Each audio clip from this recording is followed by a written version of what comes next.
നഷ്ടജാതകം. നഷ്ടജാതകം എന്ന് പറയുമ്പോൾ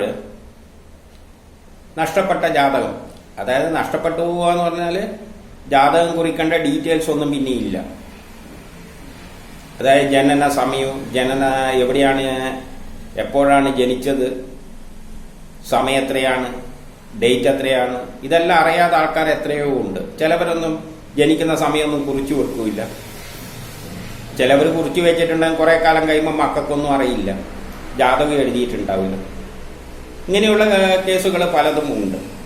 അപ്പൊ അവർക്ക് ജാതകം എഴുതേണ്ടി വരുമ്പോൾ അതെങ്ങനെ കൈകാര്യം ചെയ്യണമെന്നാണ് ഇവിടെ പറയാൻ പോകുന്നത്. അപ്പോൾ ജാതകം എഴുതുമ്പോൾ തന്നെ ഒരു പ്രത്യേകത എന്താണെന്ന് വെച്ചാൽ, ജാതകം എഴുതുന്നത് ജനിച്ച സമയം വെച്ചിട്ടാണ്. അപ്പൊ അതിൽ തന്നെ ചിലവർ പറയുന്നുണ്ട് ജനിച്ച സമയമൊന്നും വെച്ചിട്ടല്ല എടുക്കേണ്ടത്, അതായത് അണ്ടവും ബീജവും എല്ലാം ചേരുന്ന സമയം നോക്കിയിട്ട് അതേ കൃത്യത വരും. അങ്ങനെയുള്ള അഭിപ്രായങ്ങൾ പലവരും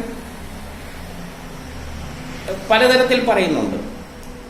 അപ്പൊ ജ്യോതിഷത്തിന്റെ അടിസ്ഥാനം എന്ന് പറയുമ്പോൾ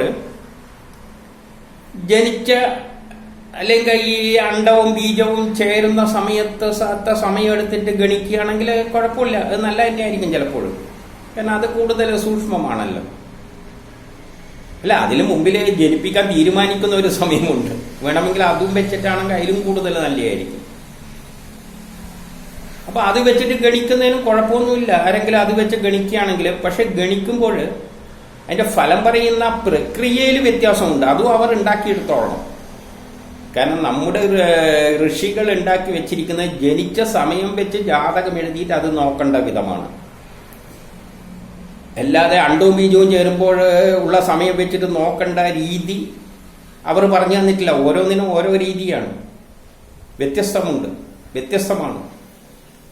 അപ്പോൾ ജനിച്ച സമയം വെച്ചിട്ട് ജാതകം എഴുതിയാൽ നടക്കുമെന്ന് ചോദിച്ചു കഴിഞ്ഞാൽ നല്ല തന്നെയാണത്.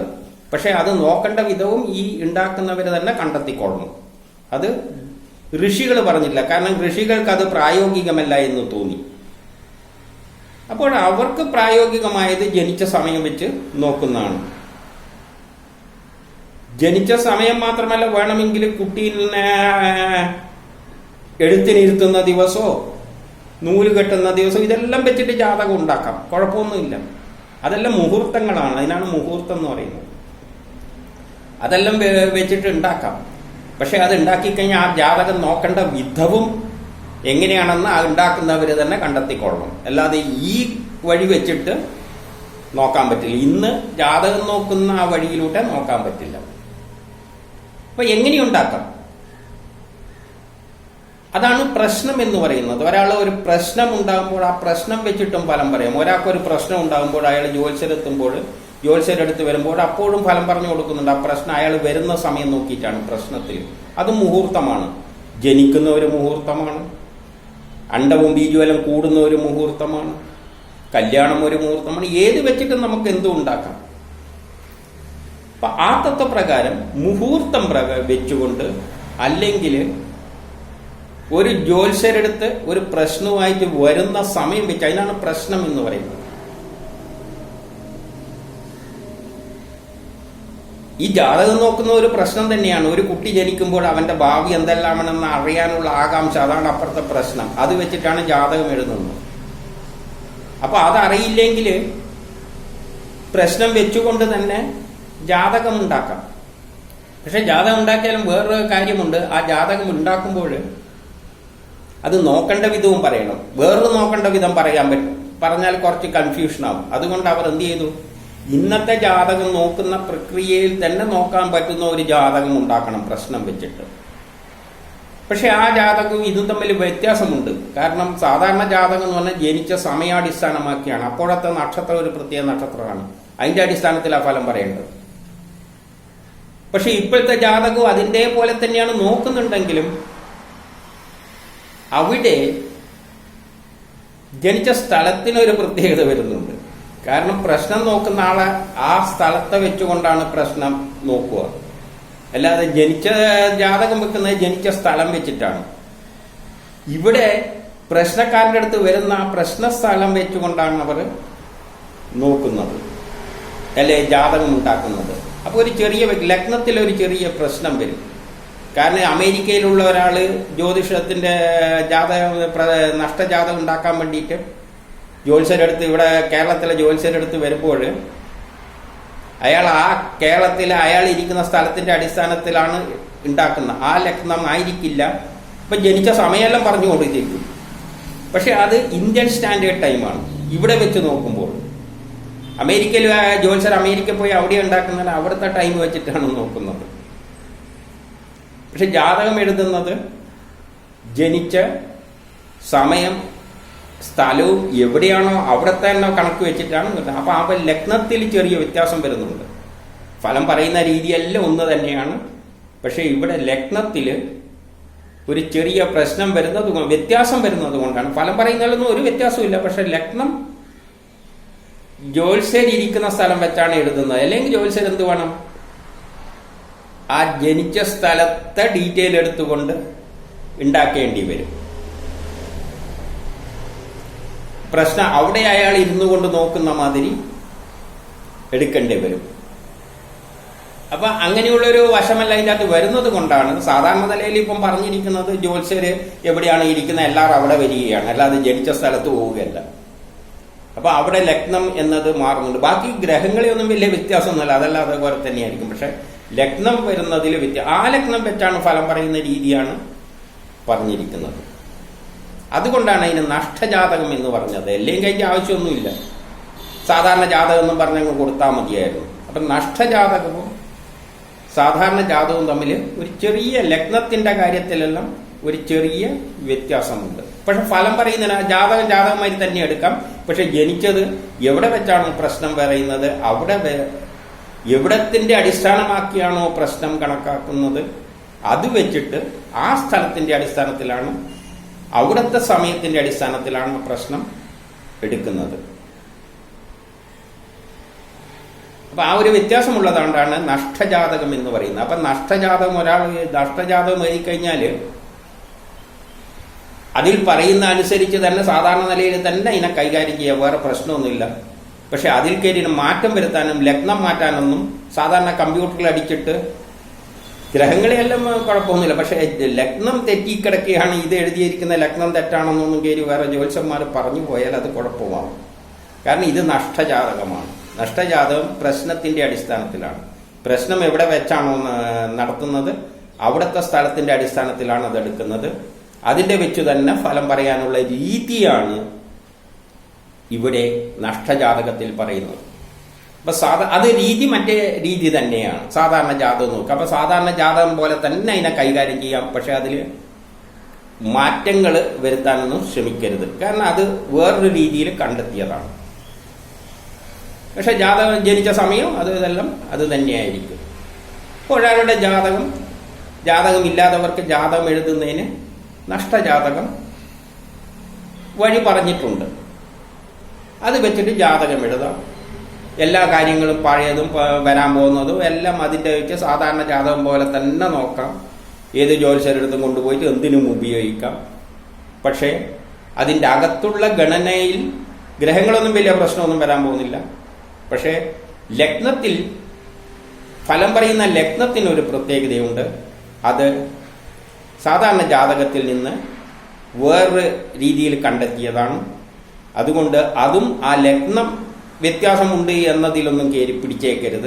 അത് സാധാരണ ജനങ്ങളാന്നും പിടിക്കാൻ പോകുന്നില്ല. പക്ഷെ ജ്യോത്സ്യർ അത് ശ്രദ്ധിക്കാതെ ഇതെന്തിങ്ങനെ ലഗ്നം മാറിപ്പോയിരിക്കുന്നതെന്ന് എന്നും അപ്പോൾ ആ ജാതകത്തിന്റെ മുകളിൽ തന്നെ എവിടെയെങ്കിലും എഴുതി വെച്ചിരിക്കും ഇത് നഷ്ടജാതകമാണെന്ന്.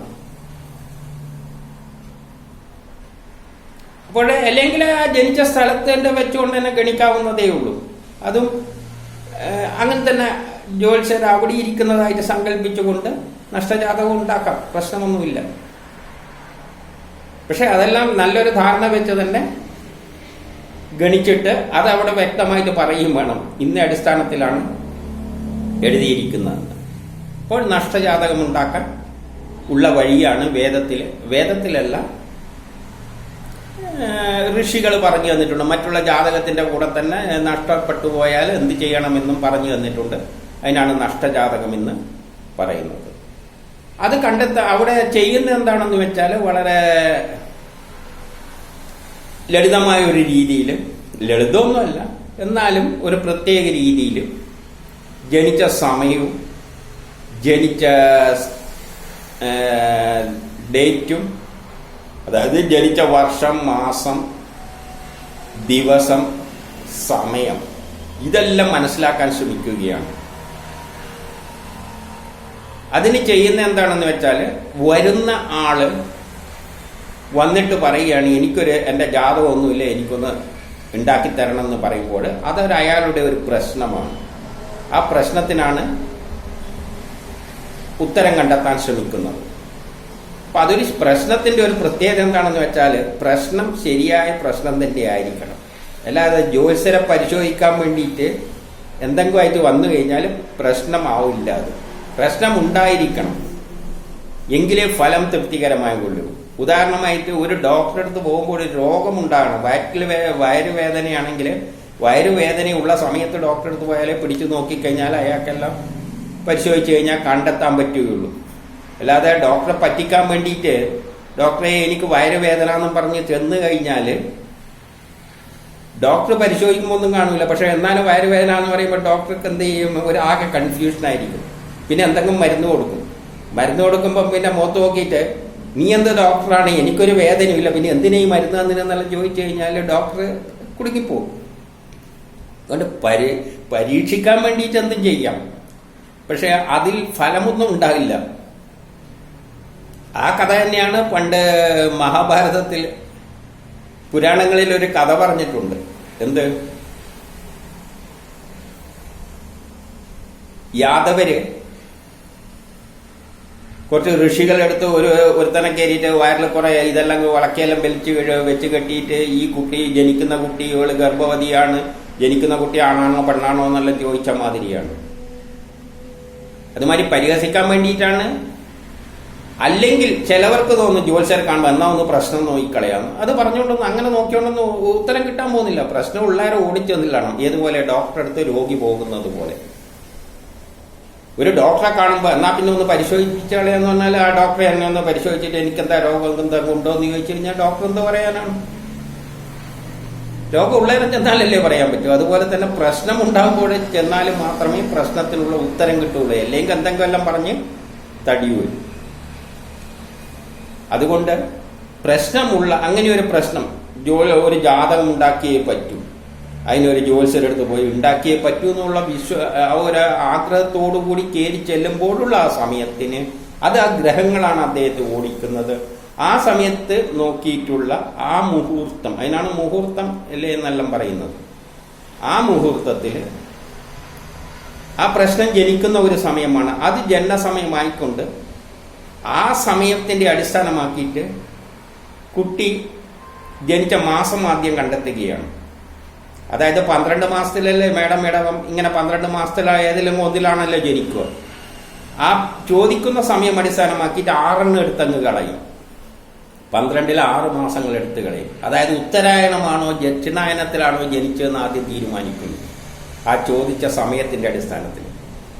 ഉത്തരായണത്തിലാണെങ്കിൽ ബാക്കി ദക്ഷിണായനത്തിൽ 6 മാസം എടുത്ത് കളയും. അപ്പം പിന്നെ 6 മാസമേ ഉള്ളൂ. പിന്നെ ഇതിന്റെ D3 ചാർട്ട് ഇട്ടുകൊണ്ട് അതിൽ നിന്നും തിഥി കണ്ടിട്ട്, തിഥിക്ക് 2 നക്ഷത്രങ്ങളുണ്ട്, അല്ല 2 മാസങ്ങളുണ്ട്. അതിൽ നിന്ന് ഈ 6 മാസത്തിൽ നിന്ന് ബാക്കി 4 എടുത്തു കഴിഞ്ഞിട്ട് 2 മാസമാക്കി മാറ്റുന്നു.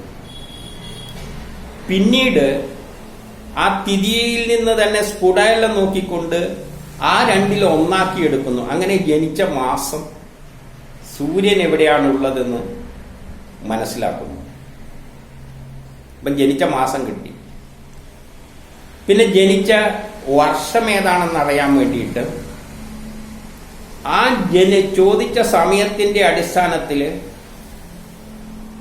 ഗുരു എവിടെയാണ് വരേണ്ടത് എന്ന് നോക്കുന്നു. കാരണം വ്യാഴം ഓരോ വർഷം വെച്ചിട്ടാ ഓരോ രാശി കടക്കുക. അതുകൊണ്ട് വ്യാഴം എവിടെയാണ് വരേണ്ടത് എന്ന് നോക്കുന്നു. എന്നിട്ട് ഇപ്പോഴത് എവിടെയാണ് ഉള്ളത് എന്ന് നോക്കുന്നു. അപ്പം വരേണ്ട സ്ഥലത്ത് നിന്ന് ഇപ്പോഴുള്ള സ്ഥലത്തേക്ക് എത്ര മാറി, അതായത് 5 രാശി മാറിയിട്ടുണ്ട്, 5 വർഷം മാറി എന്നാണ്. അപ്പം ആ 5 വർഷവും കൂടി ഒരു പ്രത്യേക സംഖ്യയോട് കൂട്ടുമ്പോൾ, കാരണം വ്യാഴം ചുറ്റുന്ന 12 വർഷത്തിലാണ് ഒരിക്കലാണ്, അപ്പൊ അതിന്റെ മൾട്ടിപ്ലിക്കേഷൻ എടുത്തുകൊണ്ട് അതിനോട് ചേർക്കുമ്പോൾ അയാൾ ജനിച്ച വർഷം അല്ല വയസ്സ്, ഇപ്പോഴത്തെ വയസ്സ് എത്രയാണെന്ന് കിട്ടും. ആ വയസ്സിൽ നിന്ന് ജനിച്ച വർഷവും തീരുമാനിക്കുന്നു. അപ്പം ജനിച്ച വർഷവുമായി ജനിച്ച മാസവുമായി. ഇനി ഏത് വേണം? ജനിച്ച സമയം കൂടിയും കിട്ടിക്കഴിഞ്ഞാൽ ദിവസവും കിട്ടും. അപ്പൊ ജനിച്ച സമയം കിട്ടാൻ വേണ്ടിയിട്ട് ഇതേ പ്രശ്നം ചോദിച്ച സമയത്തിന്റെ സൂക്ഷ്മമായ സ്ഥലം എടുത്തുകൊണ്ട് സൂര്യന്റെ പൊസിഷൻ എവിടെയായിരിക്കും വരിക എന്ന് കണ്ടുപിടിക്കുന്നു. സൂര്യന്റെ പൊസിഷൻ. ഇപ്പം സൂര്യൻ ഏത് മാസത്തിലാണെന്ന് മനസ്സിലായി, മാസം കണ്ടുപിടിച്ച. അപ്പൊ ഇന്ന മാസത്തിൽ എത്രാമത്തെ ഡിഗ്രിയിലാണ് സൂര്യൻ നിൽക്കുന്നത് എന്ന് നോക്കിക്കഴിഞ്ഞാൽ കണ്ടുപിടിക്കുമെന്ന്.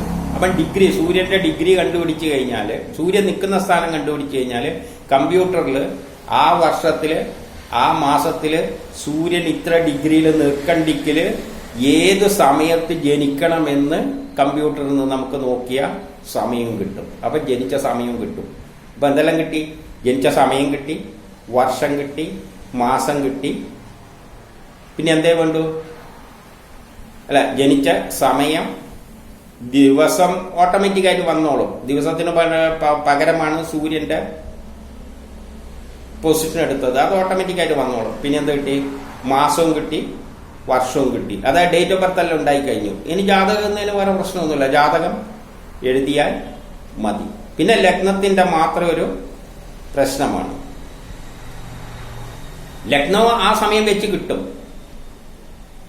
ആ സമയം ലഗ്നമാണ് കിട്ടുന്നത്. ജനിച്ച സമയം കിട്ടിക്കഴിഞ്ഞാൽ ഓട്ടോമാറ്റിക്കായിട്ട് കമ്പ്യൂട്ടറിൽ നിന്ന് തന്നെ ലഗ്നവും കിട്ടും. പിന്നെയുള്ളൊരു പ്രശ്നം ജനിച്ച സ്ഥലത്തിന്റെ മാത്രമാണ്. പക്ഷെ സ്ഥലം എന്നത് ആ പ്രശ്നം നടത്തുന്ന സ്ഥലമാണ്. അല്ലെങ്കിൽ ജനിച്ച സ്ഥലത്തിന്റെ അടിസ്ഥാനമാക്കി ജ്യോത്സ്യർ അവിടെ ഇരിക്കുന്നത് എന്ന സങ്കല്പത്തിന്റെ അടിസ്ഥാനത്തിൽ ഉണ്ടാക്കണം. എങ്കിൽ ആ ലഗ്നം അവിടുത്തെ ലഗ്നം വെച്ചും ഉണ്ടാക്കിയെടുക്കാം. അത് കുറച്ചും കൂടിയും എവിടെയാണോ ജനിച്ചത് നോക്കിയിട്ട് ആ സ്ഥലത്ത് ജ്യോത്സ്യർ ഇരിക്കുന്നത് അവിടെ വെച്ചിട്ടാണ് ഇയാൾ ചോദിക്കുന്നത് എന്ന നിലയിലെല്ലാം ചിന്തിച്ചുകൊണ്ട് വേണമെങ്കിൽ അതുണ്ടാക്കാം. പക്ഷെ അതിൻ്റെ അങ്ങനെയൊന്നും ഇവിടെ പറയുന്നൊന്നുമില്ല. ലഗ്നം ഇതെടുത്താൽ മതി എന്നേ പറയുന്നുള്ളൂ. അല്ലാതെ ലഗ്നം എവിടെ വെച്ച ഈ സ്ഥലത്ത് വെച്ചിട്ടുള്ള ലഗ്നത്തിന്റെ അടിസ്ഥാനത്തിൽ, ഇന്ത്യയിലുള്ള ഇന്ത്യൻ സ്റ്റാൻഡേർഡ് ടൈമിന്റെ അടിസ്ഥാനത്തിൽ നമ്മൾ നിൽക്കുന്ന സ്ഥലത്ത് വെച്ചിട്ട്, അത് നമ്മൾ നിൽക്കുന്ന അമേരിക്കയിലാണെങ്കിൽ അമേരിക്ക, അവിടെയാണ് ലഗ്നം വരുന്നത്. അപ്പൊ എവിടെയാണോ ജ്യോത്സ്യർ വെച്ച് നോക്കുന്നത് അതിന്റെ അടിസ്ഥാനത്തിലുള്ളതാണ് നോക്കുന്നത്. അപ്പൊ ലഗ്നത്തിന്റെ ഒരു ചെറിയ ആശയക്കുഴപ്പം വന്നേക്കാം മറ്റേ ജാതകത്തിൽ നിന്ന്. അത് ജ്യോത്സ്യർക്കേ വരുള്ളൂ, അല്ല സാധാരണക്കാരനൊന്നും വെക്കുകയില്ല. നോക്കുന്നവർക്കും പ്രശ്നമില്ല. മറ്റേത് നോക്കുന്നവർ മാതിരി അങ്ങ് നോക്കിയാൽ മതി. അല്ലാതെ ഗണിച്ചു നോക്കിയിട്ട് ലഗ്നം എന്തെങ്ങനെയാ വരുന്നതെന്ന് ചോദിച്ചു കഴിഞ്ഞാൽ അത് കുറച്ച്, അതുകൊണ്ടാണ് നഷ്ടജാതകമാണ് അതിന്റെ ആരൂഢം എന്ന് പറയുന്നത്. ജ്യോത്സ്യരുടെ അടുത്ത് എവിടെ വെച്ചാണോ ഇത് പ്രശ്നം നോക്കുന്നത് അതിനനുസരിച്ച്. ഇതാണ് നഷ്ടജാതകത്തിന്റെ കണ്ടെത്താനുള്ള രീതി.